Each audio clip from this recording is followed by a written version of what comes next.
Pour ce que l'Esprit veut nous donner ce matin, pour retourner dans l'Apocalypse chapitre 1, nous allons lire du verset 1 au verset 3. Introduire le sujet que l'Esprit veut nous donner ce matin. Dans l'Apocalypse chapitre 1, verset 1 au verset 3. Personnellement, je trouve ça spécial ce que l'Esprit veut nous donner ce matin. Quelque chose qu'on... Personnellement, je crois que je n'ai jamais entendu ça. On va le voir dans ce que l'Esprit m'a donné pour juger chacun par vous-même. Belle révélation de l'Esprit.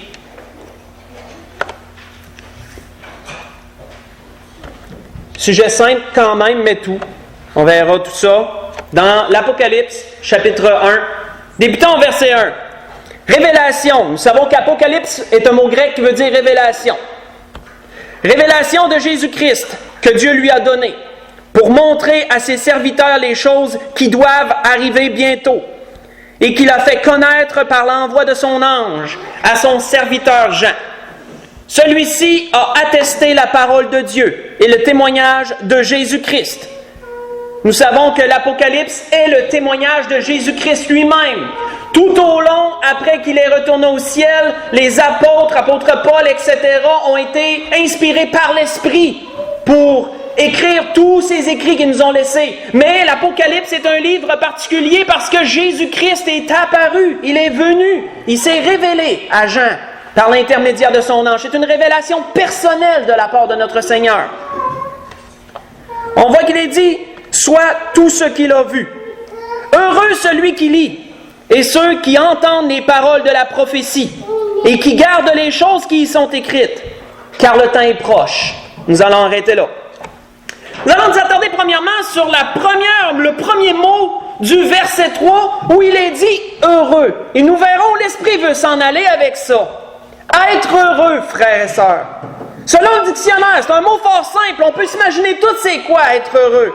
Être heureux, selon le dictionnaire, qui manifeste le bonheur par l'expérience de la joie. Quand nous expérimentons la joie, nous connaissons le bonheur. Nous reflétons ce qu'on appelle le bonheur. Nous sommes heureux.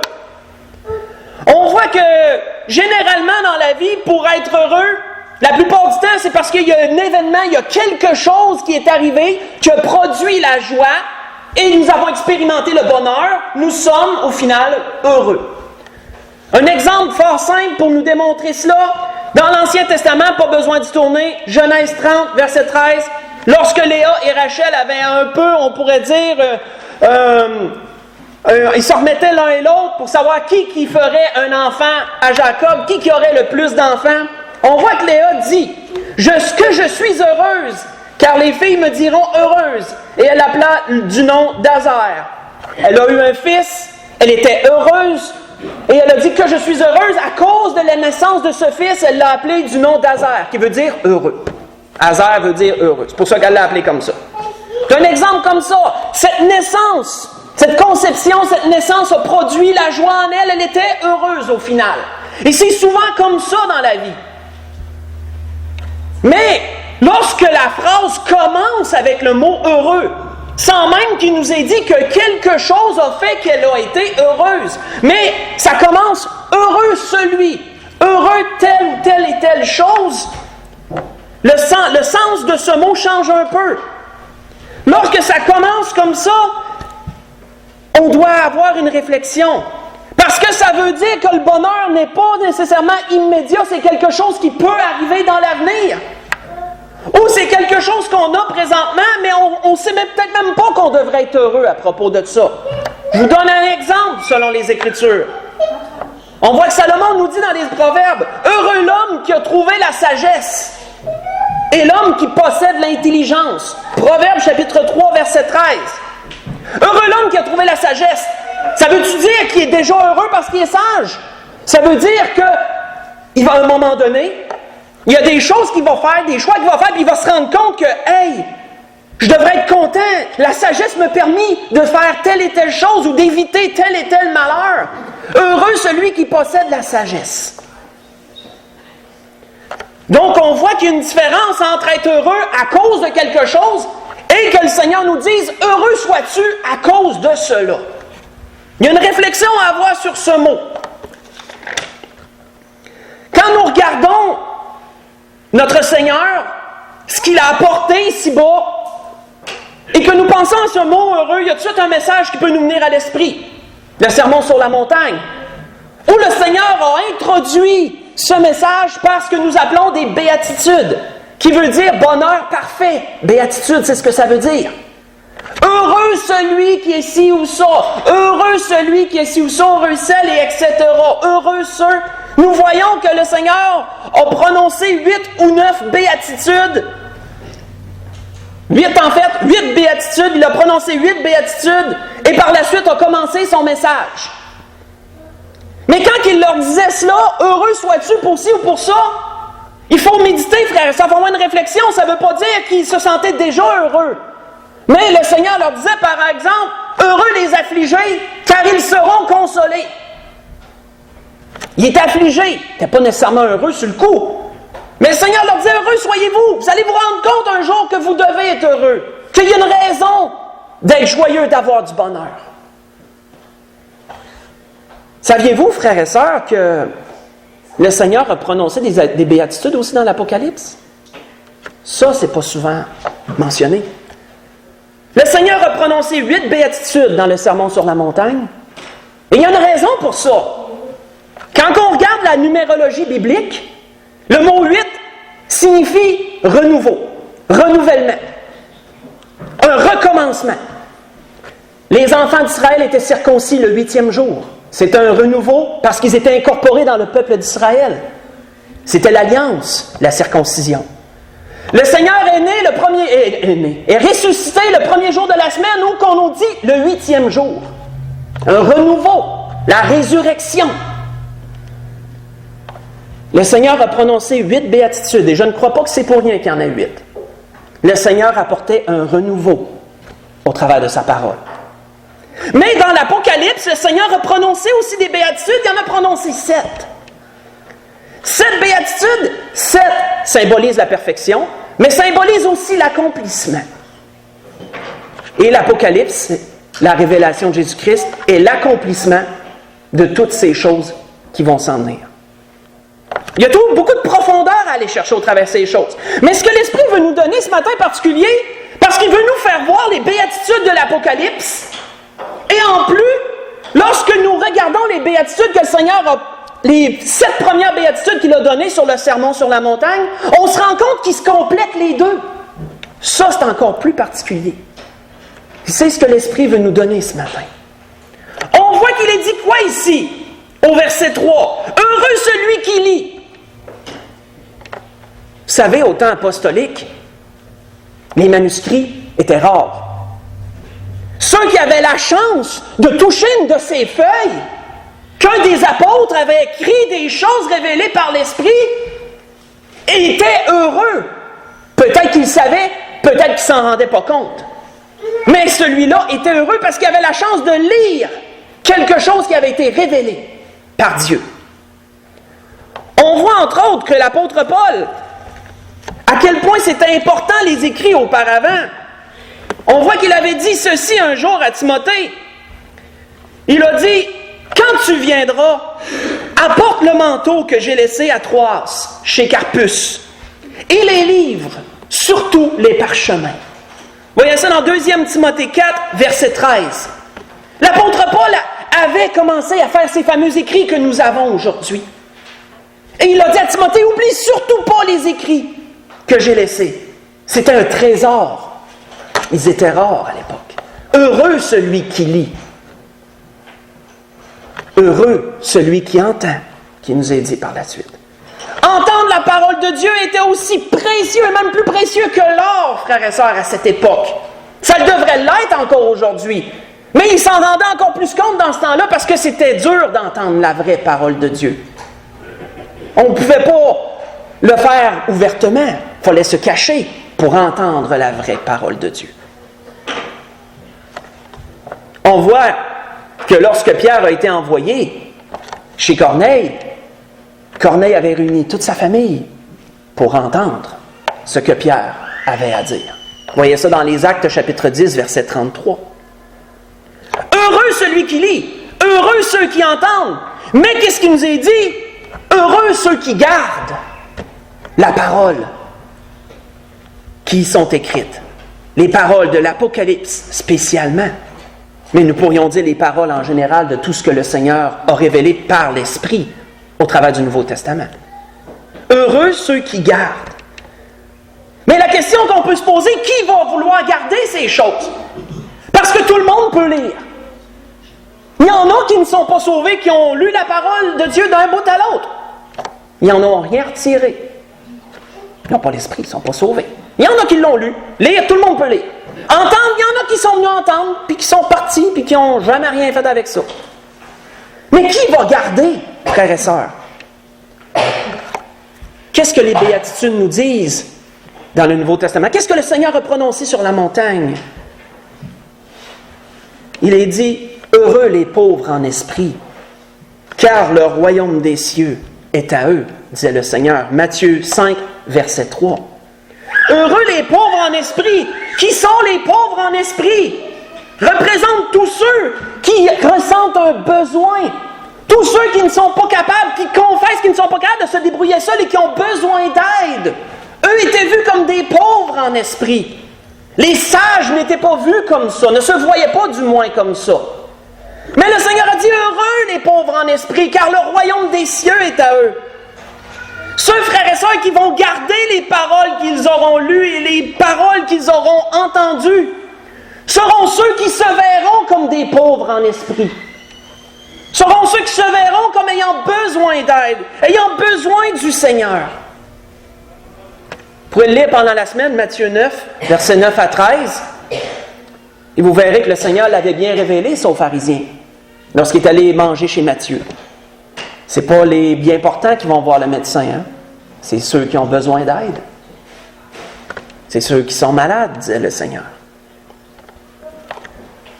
Le royaume des cieux est pour ceux, non qui lisent seulement, non qui entendent seulement, mais pour ceux qui gardent les paroles qui sont écrites. Pourquoi? Parce que c'est dans l'être humain de garder ce que nous avons besoin. Regardez chez vous. Quand vous vous rendez compte un moment donné que quelque chose, vous ne l'utilisez jamais. Qu'est-ce que vous allez faire un moment donné? Vous allez vous en débarrasser. Vous ne l'utilisez pas. Ce n'est pas utile. Mais si c'est quelque chose que vous avez toujours de besoin, vous allez le garder. Les pauvres en esprit gardent la parole parce qu'ils en ont besoin quotidiennement. Et heureux ceux-là. Peut-être qu'ils ne réalisent pas qu'ils sont heureux, mais un jour, ils verront qu'ils auront raison d'être heureux.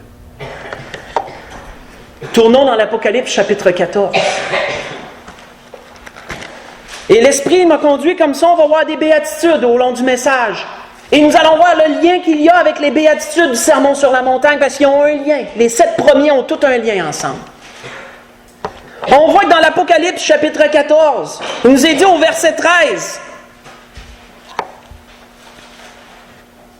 Et j'entendis une voix qui disait, « Écris, heureux dès à présent les morts qui meurent dans le Seigneur. » Oui, dit l'Esprit, car ils se reposent de leurs travaux, car leurs œuvres les suivent. Heureux ceux qui meurent, frères et sœurs, dans le Seigneur. Heureux à ce temps-là, heureux présentement, tous ceux qui sont capables de dire avec l'apôtre Paul, oui, j'ai combattu le bon combat, oui, j'ai achevé la course, oui, j'ai gardé la foi. Celui qui est capable de dire ça sur son lit de mort est celui qui a raison d'être heureux. Il a gardé, il est mort dans le Seigneur. Pas mort étant égaré du Seigneur, loin du Seigneur, mais mort ayant gardé la parole de la persévérance jusqu'à la fin. Qu'est-ce que le Seigneur disait dans les Béatitudes, au Sermon sur la montagne? Il a dit « Heureux les affligés, car ils seront consolés. » Affligé vient du mot « affliction », qui veut dire qui cause une profonde douleur morale. Ceux, frères et sœurs, qui dans cette vie, à cause du Seigneur, auront supporté, auront enduré tellement de choses, Où il aurait été si facile de simplement succomber au mal qui les entoure, puis dire, ben ça marche pour eux autres, on va faire pareil.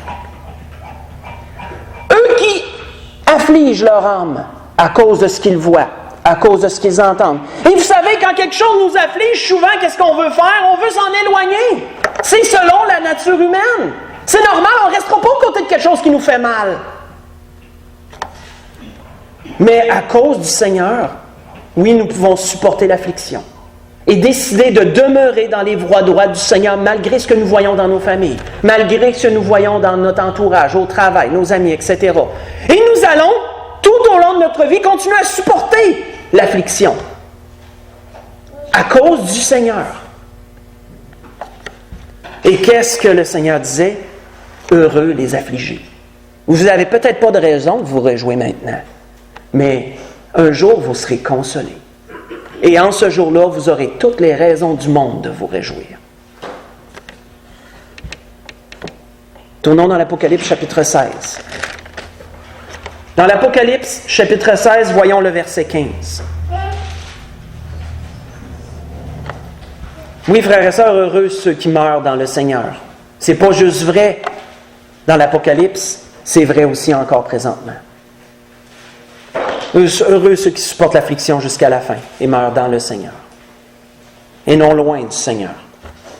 Dans l'Apocalypse chapitre 16, nous voyons le verset 15. « Voici, disait le Seigneur, je viens comme un voleur. Heureux celui qui veille et qui garde ses vêtements, afin qu'il ne marche pas nu et qu'on ne voit pas sa honte. » Comme nous savons, frères et sœurs, c'est quoi nos vêtements?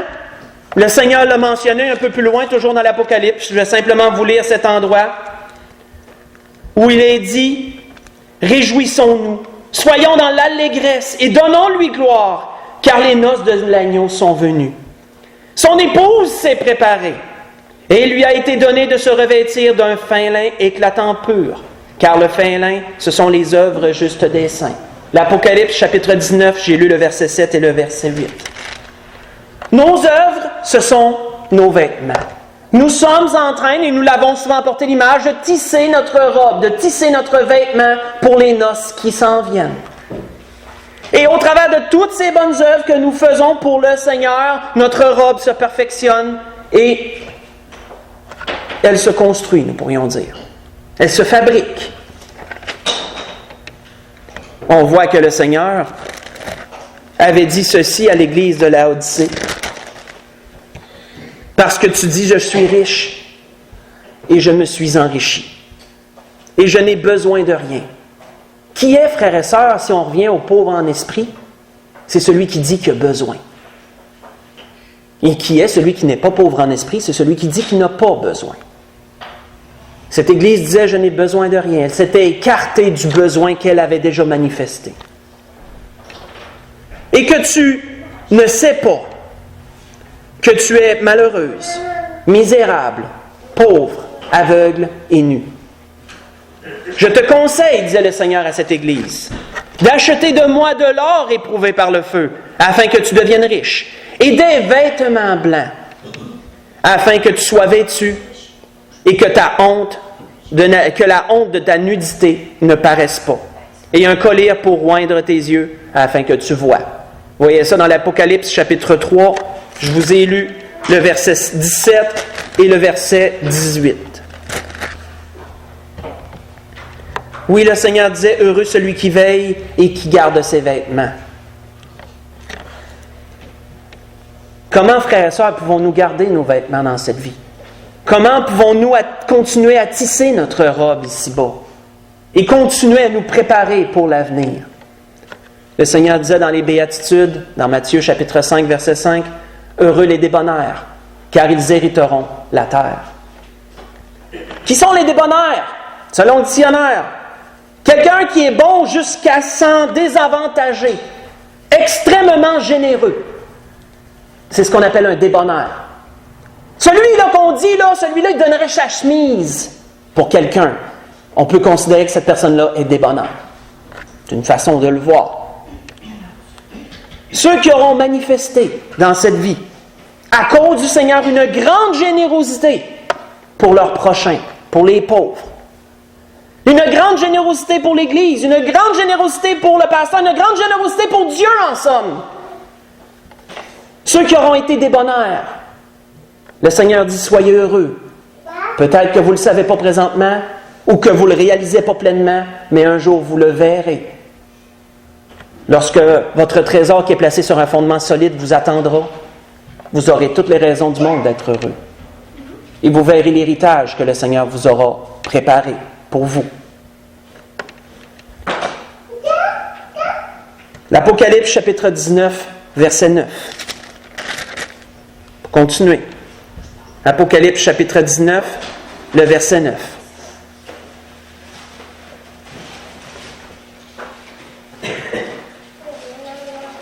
L'ange me dit, écris, heureux ceux qui sont appelés au festin des noces de l'agneau. Puis il me dit, ces paroles sont les véritables paroles de Dieu. Heureux ceux qui sont appelés aux noces de l'agneau. On voit que l'apôtre Paul avait dit ceci un jour aux Romains, en parlant de cet appel.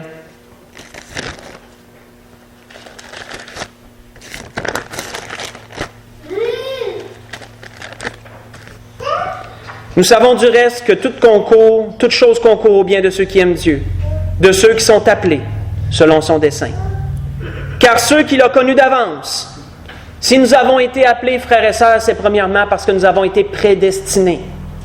Où le Seigneur nous dit prédestiné veut dire réservé à l'avance.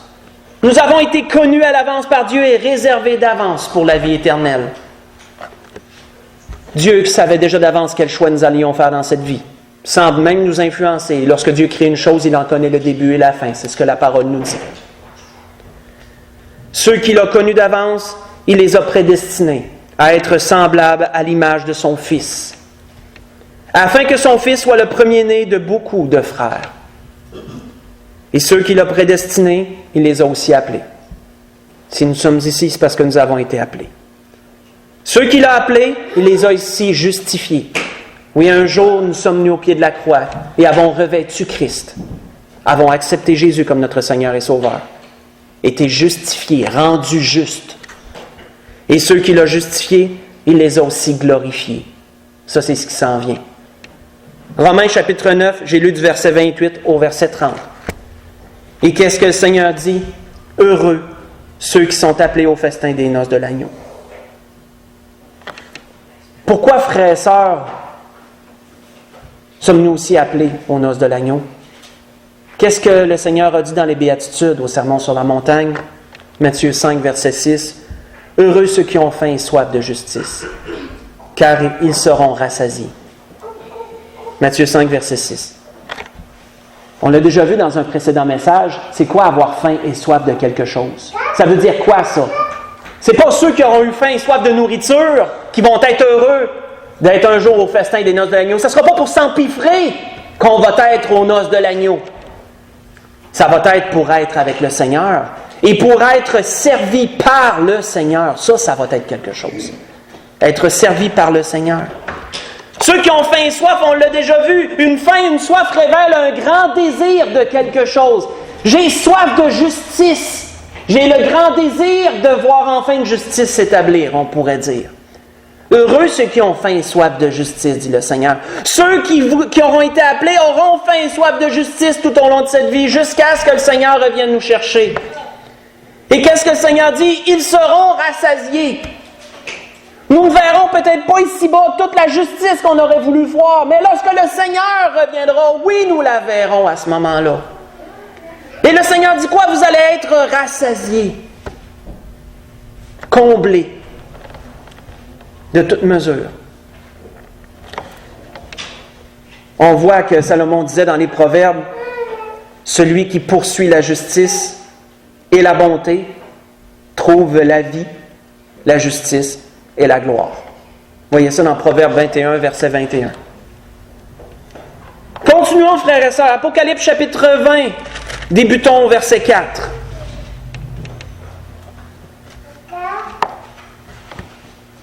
Et les trônes, et à ceux qui s'y assirent fut donné le pouvoir de juger.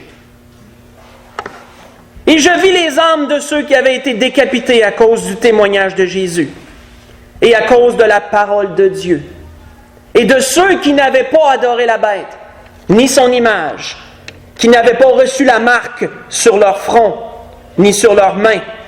Ils revinrent à la vie. Et ils régnèrent avec Christ pendant 1000 ans.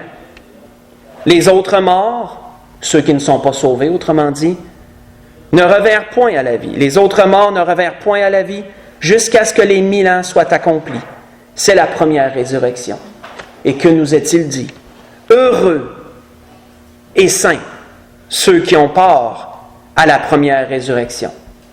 La seconde mort n'a point de pouvoir sur eux. Quelle est la seconde mort? Les temps de feu et de soufre, qui est la fin de toute chose. La damnation éternelle. L'enfer n'est pas la fin de toute chose. L'enfer, c'est une prison en attente du jugement dernier. Il nous est dit même plus loin que l'enfer sera jeté dans les temps de feu et de soufre. Les temps de feu et de soufre, c'est la fin de toute chose. Et ceux qui vont vivre cette seconde mort, tous ceux qui n'auront pas voulu de Jésus-Christ, connaîtront cela. Mais heureux ceux qui ont part à la première résurrection, dit le Seigneur.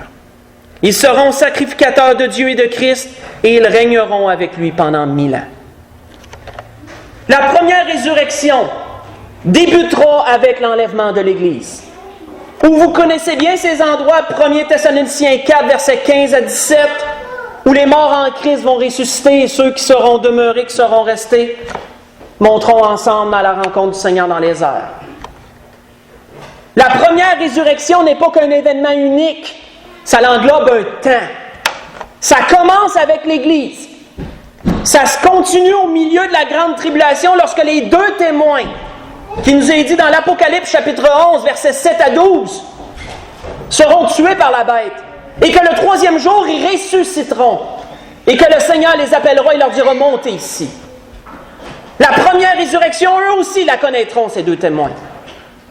Et à la fin de la grande tribulation, tous ceux qui sont morts, qui ont donné leur vie dans la première portion de la grande tribulation, ceux qui auront été décapités à cause du témoignage, ceux qui auront rejeté la marque de la bête, ceux-là aussi connaîtront la première résurrection.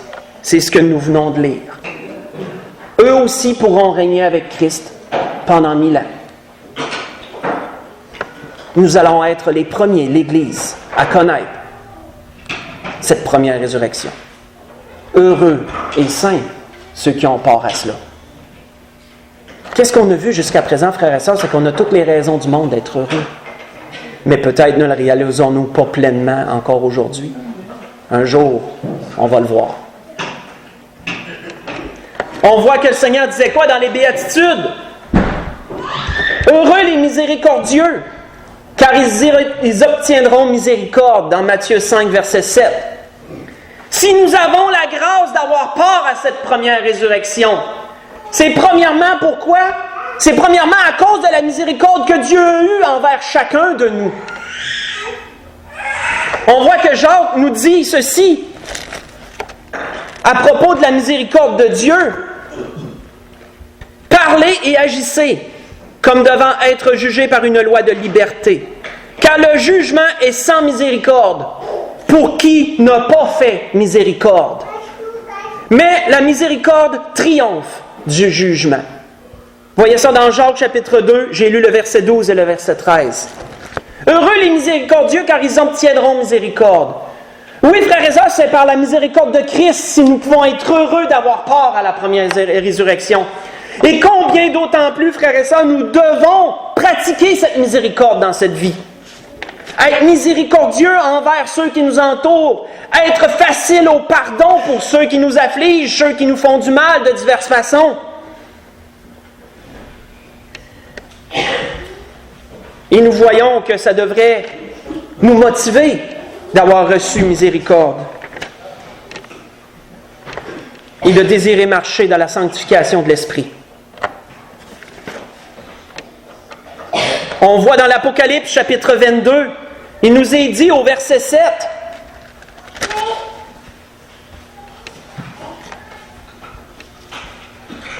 Apocalypse chapitre 22, verset 7. Et voici, disait le Seigneur, je viens bientôt. Avez-vous remarqué que le mot bientôt, il revient souvent? Le mot bientôt ne veut pas seulement dire que ça va arriver dans un temps prochain. Ça veut dire que lorsque les temps seront accomplis, ça va arriver promptement. Ça ne prendra pas de temps lorsque le temps va arriver. Quand c'est le temps, comme on dit en bon québécois. C'est un peu comme quand le Seigneur disait dans Luc 18, je crois, dans la parabole de la veuve et du juge inique, il a dit, le Seigneur tardera-t-il à faire justice à ses élus? Il a dit, je vous le dis, il leur fera promptement justice. Promptement veut dire que ça va se faire rapidement. Mais parfois on se dit, Colin, ça prend du temps. Pourquoi? Promptement ne veut pas seulement dire que ça va arriver prochainement. Promptement veut dire que lorsque ça va être le temps, ça va se faire vite. Bientôt veut aussi dire ça dans ce sens. Et le Seigneur a dit, voici, je viens bientôt. Heureux celui qui garde les paroles de la prophétie de ce livre. Heureux celui-là.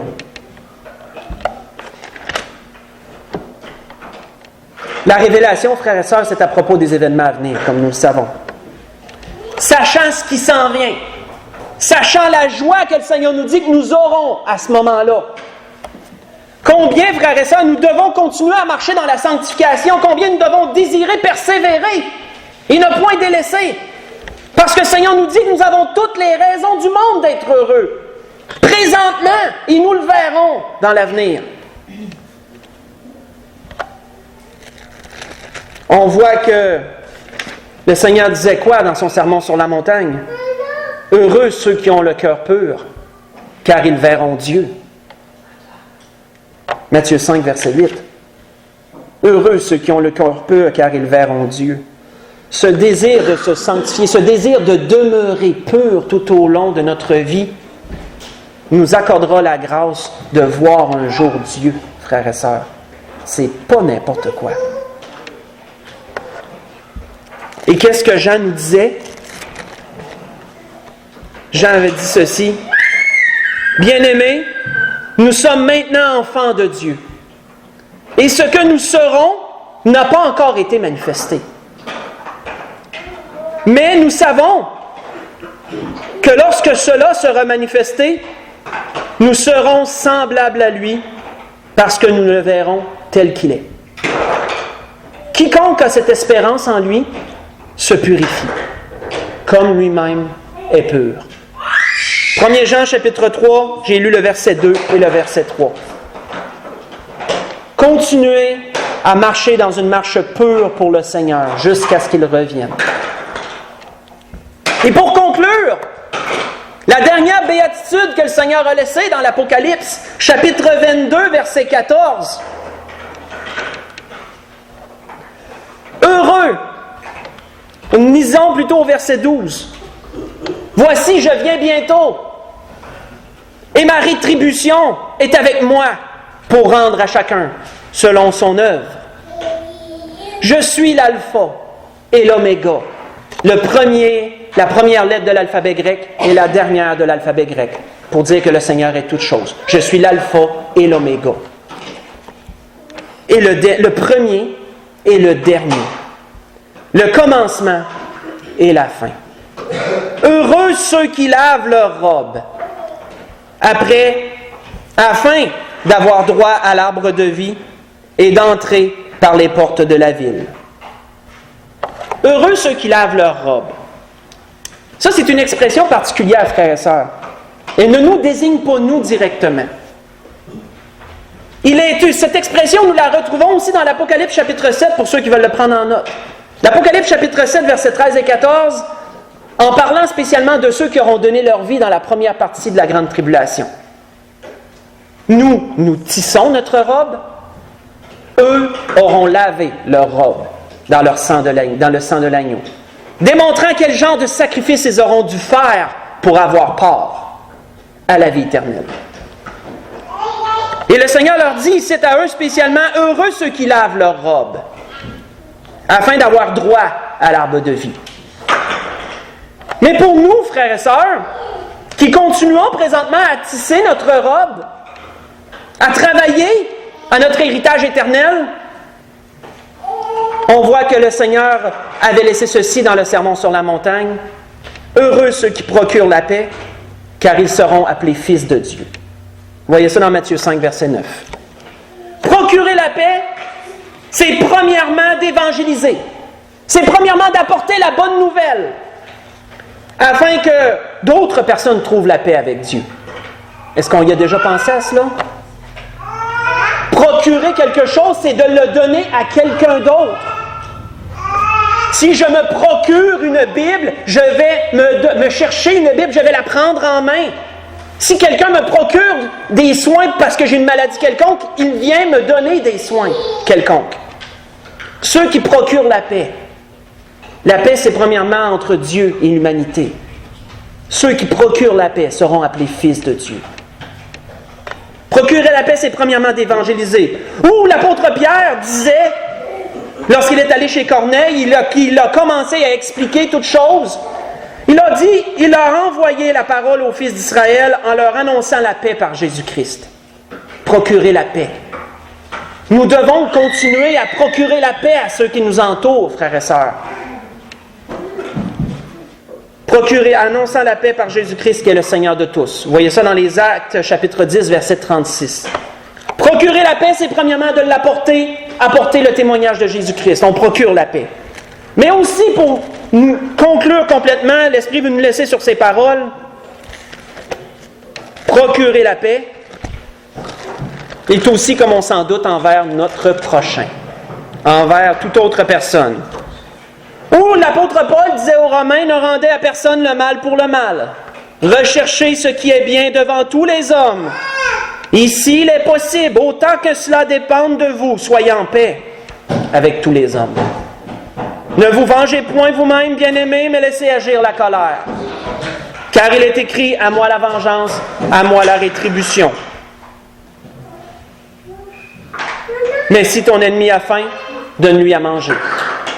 Si ton ennemi a soif, donne-lui à boire. Car en agissant ainsi, tu amasseras des charbons ardents sur sa tête. Ne te laisse pas vaincre par le mal, mais surmonte le mal par le bien. Voyez ça dans Romains, chapitre 12, j'ai lu verset 17 au verset 21. La grâce que je nous souhaite à tous, frères et sœurs, où nous avons vu les béatitudes de l'Apocalypse, chose que nous ne relevons pas souvent, où nous avons vu comment les béatitudes du Sermon sur la montagne ont des liens avec ces béatitudes-là. Et où nous avons vu que dans l'ensemble, lorsque le Seigneur nous dit « heureux », c'est parce qu'on doit commencer à réfléchir et à méditer sur ça. On a toutes les raisons d'être heureux. Réalisons-le présentement, parce qu'un jour, nous le vivrons et nous le verrons. C'est la grâce que nous souhaite à tous. On peut se lever pour le dernier cantique.